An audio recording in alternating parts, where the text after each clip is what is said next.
কী যোগ্যতা লাগবে? আউটসোর্সিং করার জন্য আপনার যা লাগবে, একটা ক্লাস 8-এর ছেলে যতটুকু ইংলিশ বুঝে অতটুকু ইংলিশ বুঝলেই চলবে। খুব বেশি শিক্ষিত হওয়ার প্রয়োজন নাই, আর কম্পিউটারের কোনো জ্ঞান থাকারও প্রয়োজন নাই। কেউ যদি বলে যে আমি আগে কখনো কম্পিউটার টাচ করিনি, তাহলেও কোনো সমস্যা নেই। যাই হোক, মানে এগুলো ট্রেনিংয়ের মধ্যে, এই মাস 2-এর ট্রেনিংয়ের মধ্যে পুরোপুরি মানে শেখা যাবে, কম্পিউটার সহ, এসইওর কাজ সহ সব কিছু। কারণ এখানে কম্পিউটারের ডিপলি কোনো কিছু জানতে হয় না। হ্যাঁ, আমি আগে যেটা বলেছিলাম যে বেশি শিক্ষিত হলে অনেক বেশি আর্নিং করা যায়, তাদের ফিউচার অনেক ব্রাইট। আপনি পেপারে মাঝে মধ্যে দেখবেন যে আউটসোর্সিং করে মাসে 2-3 লাখ টাকা আর্ন করছে। তো অ্যাকচুয়ালি যারা মেধাবী ছেলে, তারা আউটসোর্সিংয়ে আসলে অনেক বেশি শাইন করতে পারে।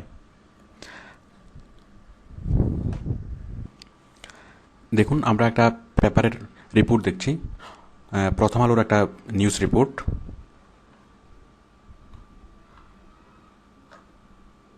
এই যে প্রথম আলো 11ই ফেব্রুয়ারি 2011। এই যে দেশে বসে বিদেশি আয়, এইভাবে পেপারে প্রতিনিয়ত এরকম মানে রিপোর্ট আসে, নিউজ রিপোর্ট আসে। আউটসোর্সিংকে এনকারেজ করা হয় পেপারে এবং টিভিতে, নিয়মিত এটা নিয়ে প্রোগ্রাম হয়, মানে আউটসোর্সিং শেখানোর জন্য। আচ্ছা দেখুন, এখানে এই যে দেখুন, এই ছেলেটা মাত্র ক্লাস 10-এর স্টুডেন্ট, যে তিনি এবারের এসএসসি পরীক্ষার্থী। তো মাত্র ক্লাস 10-এর ছেলেও আউটসোর্সিং করছে, সে মাসে কয়েক লাখ টাকা আর্ন করছে।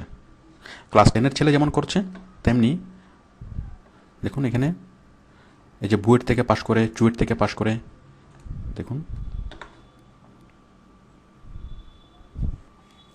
দেখুন এই যে বাংলাদেশ প্রকৌশল বিশ্ববিদ্যালয়, বুয়েট থেকে পড়ালেখা শেষ করে। যাই হোক, আপনি এটা পড়লে বুঝবেন আপনি। এরপর দেখুন চুয়েট থেকে, এই যে দেখুন চুয়েট থেকে স্নাতক পাশ করেন 2007 সালে। তো এখানে এখানে এডুকেশনটা কোনো ফ্যাক্ট না। এখানে যে বিষয়টা, যে কাজ করতে পারলেই হবে, আর কাজ করার জন্য আপনাকে আগে থেকে ফর্মালি কাজগুলো শিখতে হবে। কাজগুলো খুব কঠিন না। ওকে, এরপর হলো আউটসোর্সিং নিয়ে ভুল ধারণা। অনেকে মনে করেন আউটসোর্সিং এমএলএমের যে বৈশিষ্ট্য, এমএলএমে ইনভেস্ট করতে হবে এবং এমএলএমের ডান হাত বাম হাত থাকবে। তো এটা স্পষ্ট,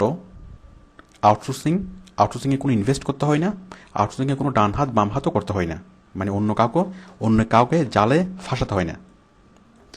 এখানে হচ্ছে সম্পূর্ণ কাজ, আপনি কাজ করবেন, আপনি কাজটা জমা দিবেন, আপনি পেমেন্ট পাবেন। তো আউটসোর্সিং কোনো বিজনেস না, এটা হচ্ছে সম্পূর্ণ একটা মানে it's a profession and it's a career. তো কেউ যদি আপনাকে বলে, ইনভেস্ট করতে বলে, আপনি নিশ্চিত মনে রাখবেন সেটা আউটসোর্সিং না। কিছু কিছু এমএলএম কোম্পানি আউটসোর্সিং শব্দটা ইউজ করে তারা এমএলএম করে। যেমন এমএলএম এখন অনেকটাই একটা নেগেটিভ ওয়ার্ড, মানুষ এটাকে ভালোভাবে নেয় না। তো সেই জন্য তারা আউটসোর্সিং শব্দটাকে ইউজ করে, বিভিন্ন এমএলএম কোম্পানি আউটসোর্সিং শব্দটাকে ইউজ করে এমএলএম করছে। বলে যে মানে যে এখানে ইনভেস্ট করো, তারপর ডান হাত বাম হাত করো, তারপর তুমি খুব 6 মাসের মধ্যে কোটিপতি হয়ে যাবে। তো অ্যাকচুয়ালি যারা এই ধরনের প্রলোভন দেখায়, তারা পরিপূর্ণভাবেই ভুয়া, তারা একদম জেনুইন ভুয়া। কারণ আউটসোর্সিংয়ে কখনও 6 মাসে কোটিপতি হওয়া যাবে না, খুব অল্প সময় এখানে বড়লোক হওয়া যাবে না, এখানে ধীরে ধীরে হবে। এরপর পিটিসি মানে পেড টু ক্লিক, অনেক কোম্পানি দাবি করে যে তাদের এখানে কিছু টাকা দিয়ে ভর্তি হলে দেন প্রতিদিন ক্লিক করলে প্রতিদিন তার অ্যাকাউন্টে টাকা জমা হবে। তো তারা এমন প্ল্যান দেখায় যে খুব অল্প সময়ের মধ্যে মানে বিশাল অবস্থা হয়ে যাবে, যে এত টাকা আসবে যে টাকা টাকার জায়গা থাকবে না।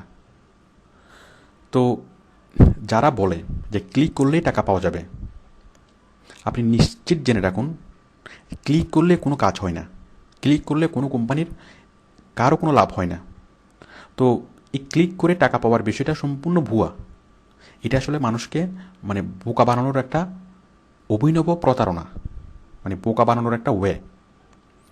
তো মানে আসার কথা হচ্ছে, বাংলাদেশে এই যেই কোম্পানিগুলো ছিল, যে ফ্রড কোম্পানিগুলো ছিল এমএলএম আউটসোর্সিং নামে, প্রায় কোম্পানি এখন ওয়াস্ট আউট হয়েছে। যাই হোক, তাহলে যদি আপনাকে আউটসোর্সিংয়ের কথা বলে কেউ যদি আপনাকে ইনভেস্ট করতে বলে, আপনি কখনোই সেটা করবেন না। যদি ইনভেস্ট করেন তাহলে আপনি নির্ঘাত আপনি লুজার হবেন।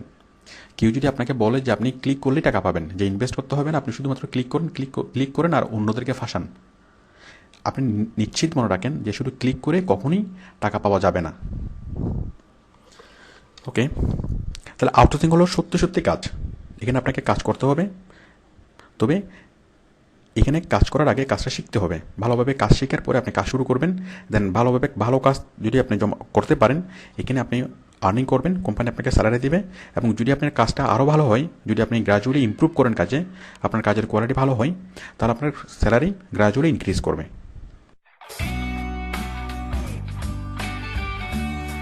ওকে, কতক্ষণ কাজ করতে হবে? এখানে আউটসোর্সিংয়ের কাজটাকে আপনি পার্ট টাইম বা ফুল টাইম হিসেবে নিতে পারেন। পার্ট টাইম যদি কাজ করেন আপনি ডেলি 2-3 ঘন্টা, আর যদি ফুল টাইম কাজ করেন ডেলি 5 ঘন্টার উপরে। তবে আপনি যদি স্টুডেন্ট হয়ে থাকেন অথবা অন্য কোনো জব করেন, তাহলে সেক্ষেত্রে আপনার জন্য পার্ট টাইম জবটাই বেটার হবে। ডেইলি 2-3 ঘন্টা, কমপক্ষে 1 ঘন্টা। আপনি যদি ডেইলি কমপক্ষে 1 ঘন্টা সময় দিতে না পারেন, অথবা সপ্তাহে 10 ঘন্টা, ওরা যেটা রিকোয়ারমেন্ট দেয়, ওরা আমাদেরকে ডেইলি জব করার কোনো রিকোয়ারমেন্ট দেয় না। ওরা বলে যে 10 আওয়ার্স পার উইক, সপ্তাহে আপনাকে 10 ঘন্টা কাজ করতে হবে মিনিমাম। যদি আপনার সপ্তাহে 10 ঘন্টার সময় যদি না থাকে, তাহলে আউটসোর্সিংয়ে আসা ঠিক হবে না। কারণ সপ্তাহে কমপক্ষে 10 ঘন্টা যদি কাজ না করেন, তাহলে সেক্ষেত্রে বায়ার মাইন্ড করবে এবং চাকরি থাকবে না। মনে করেন আপনি একটা চাকরি নিলেন, বায়ার আপনাকে বললো কি যে সপ্তাহে কমপক্ষে 10 ঘন্টা কাজ করতে হবে, তো সেক্ষেত্রে 10 ঘন্টার কমে যদি কাজ করেন চাকরি থাকবে না। বাট আপনি যদি 10 ঘন্টার উপরে কাজ করেন, আপনি 10 ঘন্টা কাজ করার কথা ছিল, কিন্তু আপনি করলেন 100 ঘন্টা, তাহলে কিন্তু আপনাকে 100 ঘন্টার পেমেন্টই দিবে। যাই হোক, তাহলে আপনার পার্ট টাইম হিসেবে যদি নেন, তাহলে ডেইলি কমপক্ষে 1 ঘন্টা, অথবা সপ্তাহে 10 ঘন্টা, মানে আজকে 1 ঘন্টা, কালকে 2 ঘন্টা, পরশুদিন 5 ঘন্টা, এরপর দিন একেবারে করেন নাই, এরপর দিন একেবারে করেন নাই। এইভাবে প্রতি সপ্তাহে, পুরো সপ্তাহে মিলে যদি আপনি 10 ঘন্টা কাজ করে দিতে পারেন, দ্যাটস এনাফ, আপনি আউটসোর্সিং করতে পারবেন। তবে যত বেশি কাজ করবেন তত বেটার, তত আপনি ভালো আর্নিং করতে পারবেন। আর আপনি যদি ফুল টাইম কাজ করেন, মানে যত বেশি কাজ করবেন তত ভালো। যদি আপনার অন্য কোনো কাজে যদি আপনি এনগেজ না থাকেন, আপনি যদি 5 ঘন্টার উপরে সময় দিতে পারেন, অনেক বেটার, আপনি অনেক ভালো আর্নিং করতে পারবেন। এখানে নির্দিষ্ট কোনো অফিস টাইম মানতে হবে না, যে আপনার 9টা থেকে 5টা এরকম কোনো, মানে 9টা 5টা কোনো ডিউটি এখানে নাই। এখানে কাজগুলো করবেন আপনার ইচ্ছা মতো। আপনি ইচ্ছা করলে রাত 12টা বাজে কাজ শুরু করবেন, ইচ্ছে করলে বিকেল 3টে বাজে কাজ শুরু করবেন, যখন আপনার ইচ্ছা। আরেকটা বিষয় হচ্ছে ডিউরেশন। এখানে কোনো ডিউরেশন নেই যে আপনাকে ডেইলি 2 ঘন্টা কাজ করতে হবে অথবা ডেইলি 10 ঘন্টা কাজ করতে হবে, এরকম কোনো ডিউরেশন এখানে নেই। এখানে ওরা যেটা ডিউরেশন দেয় সেটা হচ্ছে উইকলি। তো আপনাকে সপ্তাহে লিমিট দিল, সপ্তাহে বললো 10 ঘন্টা কাজ করতে হবে, অথবা সপ্তাহে 20 ঘন্টা কাজ করতে হবে। তাহলে আপনি আজকে 2 ঘন্টা, কালকে 3 ঘন্টা, পরশুদিন 7 ঘন্টা, পরের দিন একেবারে করেন নাই, এইভাবে 7 দিনই মিলে যদি আপনি 20 ঘন্টা কভার করে দিতে পারেন, দ্যাটস এনাফ। তো এখানে সব কিছুই ফ্লেক্সিবল, আপনার ডিউরেশনে ফ্লেক্সিবল, আপনার টাইমও ফ্লেক্সিবল, মানে আপনার সুবিধাজনক সময়ে আপনি কাজ করে দিতে পারবেন। বাইরের কাজ হলেই হলো, আপনি কাজটা কখন করলেন, কোথায় বসে করলেন, কতক্ষণ ধরে করলেন, এগুলো ওর কাছে ইম্পর্ট্যান্ট বিষয় না। ওর কাজটা পাইলেই সে খুশি, তবে কাজের কোয়ালিটি ভালো হতে হবে। আর কাজের মানে ভালো কোয়ালিটির কাজ করার জন্য আপনাকে আগে থেকে কাজটা শিখতে হবে। কত টাকা আয় করা যাবে, আউটসোর্সিং করে কত টাকা আয় করা যাবে, এটা ডিপেন্ড করে আপনার কর্মঘণ্টার উপর, মানে কত ঘন্টা কাজ করেছেন তার উপর। এখানে ওরা যেভাবে ওরা পে করে প্রতি ঘন্টার জন্য। সাপোজ আপনার সাথে চুক্তি হলো যে প্রতি ঘন্টায় আপনি $2 স্যালারি পাবেন। নর্মালি নতুন ফ্রিল্যান্সার প্রথম দিকে স্যালারি পাই প্রতি ঘন্টায় $2 অথবা $3। তো আপনার সাথে চুক্তি হলো প্রতি ঘন্টায় আপনি $2 পাবেন। তাহলে আপনি যদি সপ্তাহে 100 ঘন্টা কাজ করেন, আপনি পাচ্ছেন কত? $200। তাহলে এই $200 আপনাকে কখন দিবে? সোমবারে, মানে পরের সোমবারে। ওরা মান্থলি স্যালারি পে করে না, ওরা স্যালারি পে করে উইকলি, প্রতি সপ্তাহে। আপনি এক সপ্তাহে যত ঘন্টা কাজ করবেন তত ঘন্টা গুণন আপনার রেট সমান সমান আপনার স্যালারি, এটা আপনাকে পে করবে প্রতি সোমবারে। তো কত টাকা আয় করা যায়? অ্যাপ্রক্সিমেট পার্ট টাইম কাজ করলে মাসে মোটামুটি 15 থেকে 20 হাজার টাকা আর্ন করা যায়, আর ফুল টাইম কাজ করলে 30 হাজার টাকার উপর আর্ন করা যায়। তবে এখানে একটা বিষয় বলে রাখি যে আউটসোর্সিংয়ে প্রথম মাস থেকে ভালো ইনকাম হবে না, কারণ প্রথম মাস 2-1 আপনার কাজের কোয়ালিটি কম হবে, আপনার কাজগুলো হবে কাঁচা হাতের কাজ, তো আপনার কাজের কোয়ালিটি কম হবে। তো সেই জন্য আপনাকে বেশি স্যালারি প্রথমে দিবে না, তো সেই জন্য আপনার প্রথম মাস 2-1 আর্নিং কম হবে। বাট যখন আপনি খুব ভালোভাবে কাজ প্রোভাইড করতে পারবেন, আপনার কাজে কম ভুল হবে, আপনার কাজের কোয়ালিটি ভালো হবে, তখন থেকে আপনাকে ভালো পেমেন্ট দিবে। এবং এই যে রেটটা, এই রেটটা যে প্রতি ঘন্টায় $2 রেট, এই রেটটা আপনার প্রতি মাসে বাড়বে। ওকে, কাজ করে টাকা না পাওয়ার সম্ভাবনা আছে কিনা?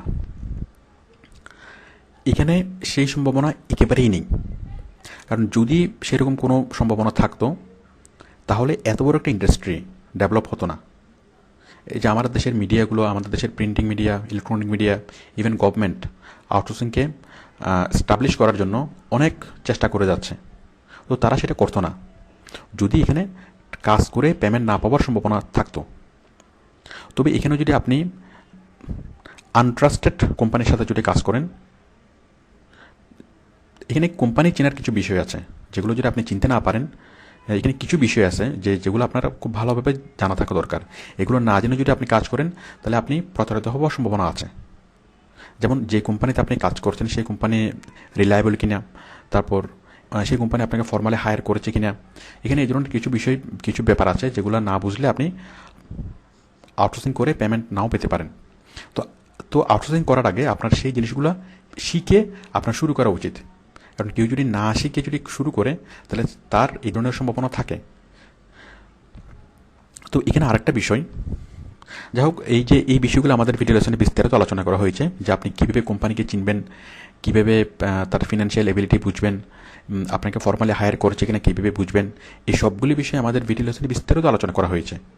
আপনি আমাদের এই ভিডিও লেসন দেখে যদি কাজ করেন তাহলে আপনার এই কাজ করে টাকা না পাওয়ার কোনো সম্ভাবনাই থাকবে না।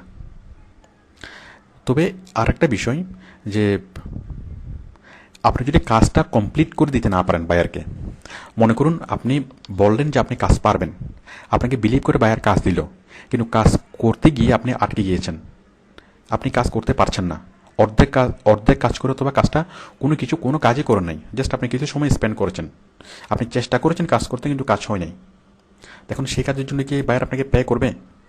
আপনি বলুন, আপনি কি দাবি করেন? আশা করি আপনিও দাবি করবেন না। যদি আপনি বায়ারকে কাজ বুঝিয়ে দিতে না পারেন, বায়ারের জন্য যদি আপনি কোনো কিছু করতেই না পারেন, তাহলে আপনি সেই পেমেন্ট চাইবেন কেন? তো অনেকে বলে যে কাজ করে টাকা পায় না। অ্যাকচুয়ালি তারা যেটা করে, যে কাজ ভালোভাবে না শিখেই, ভালোভাবে কাজ না বুঝেই তারা কাজ শুরু করে, তো যার ফলে তারা কাজ করতে পারে না, আর স্বাভাবিকভাবে বায়ার তাদেরকে পেমেন্ট করে না। তবে আপনি যদি ভালোভাবে কাজ শিখে যদি আপনি কাজ শুরু করেন, তাহলে এখানে সেই সম্ভাবনা একেবারেই নেই, কারণ এখানে সিস্টেমটা খুবই স্ট্রিক্ট। সিস্টেমের কারণে এখানে সম্ভব না যে পেমেন্ট মেরে দেওয়া অথবা পেমেন্ট না দেওয়া, এটা সিস্টেমের কারণে সম্ভব না। ওকে, এই বিষয়গুলো নিয়ে আমরা আরও বিস্তারিত আলোচনা করব। নিজের কম্পিউটার থাকতে হবে কিনা? অ্যাকচুয়ালি এখানে সপ্তাহে 10 ঘন্টা সময়, অথবা সপ্তাহে 15 ঘন্টা অথবা 20 ঘন্টা সময়, অথবা ডেইলি 1 ঘন্টা বা 2 ঘন্টা সময় আপনি যদি সাইবার ক্যাফে থেকে বসে ম্যানেজ করতে পারেন, তাহলে আপনার নিজের কম্পিউটার দরকার নেই।